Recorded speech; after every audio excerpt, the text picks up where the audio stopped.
also, why am I going to work on something that he already has? Like the ceiling isn't, you're not going to get even more aerobic conditioning that he has. So we're going to work on the other tangibles that we actually need to perform. You know, the explosive work, the short burst.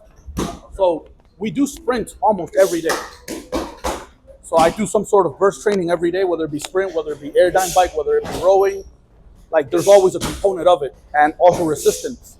You know, so he'll have resistance on the treadmill when we're sprinting. Regardless, there's always going to be some form of overall conditioning, but there's no need for the road work, at least in a fighter like him. Definitely, Rohan is up in the elite in all aspects of athleticism. Yeah, and in this camp, you know, we focus a lot on that short movement from point A to point B, just being really, really sharp, understanding the opponent that we have. So the preparation and the strength and conditioning side also does factor in the opponent.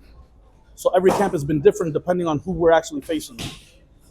You know, Hector's the freaking genius. You know, Hector comes up with a game plan. I'm here, I'm watching. I ask him to understand what he wants from Rohan. And then on my end, it's my time to like formulate the plan on how we're going to get from point A to point B. That's awesome. God bless both of you guys, man. It definitely seems like you guys know what you're doing, and the results have been showing. I'm sure you work for other boxers. So is his performance levels kind of like impressing you? Oh yeah, beyond impressive. Yeah. Especially seeing the progress from when we started to now. It's been just my bad.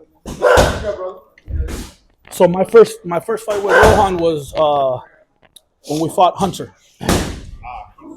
Yeah. So it was funny how I started camp with Rohan. You know, even how I made it here with Hector. So I've known Hector for a while. I was supposed to work with Hector in 2017 with Fortuna. When Fortuna fought Robert Easter. But I was finishing up a camp with a fighter, and I finished, it was around Christmas time, so just the logistics of timing, you know, with the family, the kids, and the holidays. It was going to be like a 4-week camp, so we never got it to work. And then 2022, was it 22 or 23?